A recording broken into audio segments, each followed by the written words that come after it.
Hello, my name is Sierra Putney. Today I'll be presenting my wildcard speech, which is a guide for sensitive readers and movie watchers. So the idea to do my speech on this topic came from my remembering when I was in maybe 1st to 6th grade, and we would have these scholastic book orders. And there would be sections in this book order that would have like sad books. And these orders would come with a box of tissue because the books were sad. So it made me think, if you could get a box of tissue, why can't you also get a guide? And so this is where this presentation comes in handy. I, too, am someone who gets sensitive or tearful whenever I read a good book or watch a good movie. And so I know the feeling, and I know there are other people out there that feel the same whenever they do the same thing. The thing is, sometimes you're on the run, and throughout the day, you might want to read that book or watch that movie. And so you might find that you're in a public place and a scene comes on, or you start reading a scene that elicits a lot of emotion in you.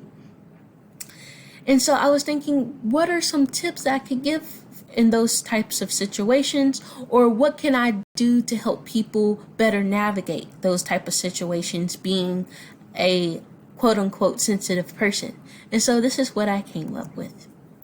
So my first tip relates to watching movies in public places, and it is watch the movie or movies with someone who is talkative and or logical. And the reason I say this is because someone who's talkative and logical can usually reason themselves out of just about any type of feeling. You know, they're the type of people that complain about how inaccurate something is. Like, you could either be annoyed by this, or you'll be like, you know what, they're kind of right. And you keep those emotions at bay whenever watching the movie. The next thing I would say is redirect your attention. And sometimes whenever I'm watching a movie that's kind of sad, I'll look at the corner of the screen, or look up, or look down, or take a new interest in the carpet, something I've never actually looked at before, because I'm trying to put new thoughts in my head to overcome the sad ones that resulted from watching the movie. The next thing I would say is mimic the feelings of those around you. You could say this is reading the room. So basically look at those around you and just absorb that energy. The next thing I would say is in class or in situations that are set up similarly, so you have rows, then you might want to sit in the back, so that if you do cry, you can wipe your eyes and wipe your nose without people looking back at you. The next set of tips pertains to reading in public. So the first tip I would give is join a book club. And I say this for the same reason that I said the talkative and logical friend in the movies related tips. And this is because, you'll focus more on details and the why of something rather than the actual feelings within the situation. I think that's good because it allows you to examine things more, closely, and use that brain of yours instead of just thinking purely with your heart. The next thing I would say is take a break and read some nonfiction books. Nonfiction covers a wide variety of content.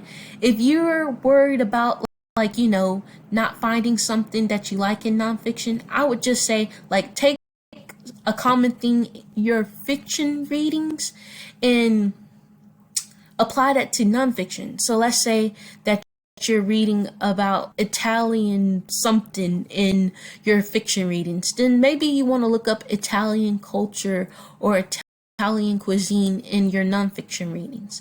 The next thing I would say is have some self-control.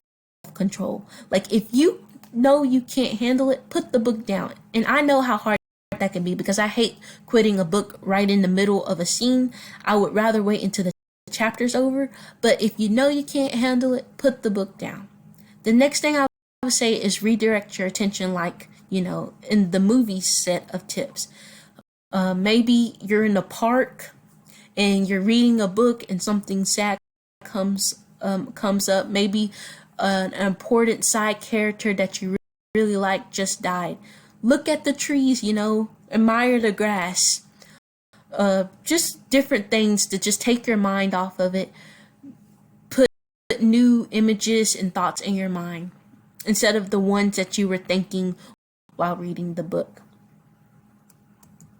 Crying is how your heart speaks when your lips can't explain the pain you feel. I put this quote in here because I wanted to point how important it is that we show emotion. It's not good to let those emotions build up. So I didn't make this presentation to tell people not to cry. Crying is actually good for you. You feel more relieved after doing it, and also it keeps you from just stacking up pent up emotions that could lead to damaged immune systems. With that said, here are some recommendations that I think will give you a good cry.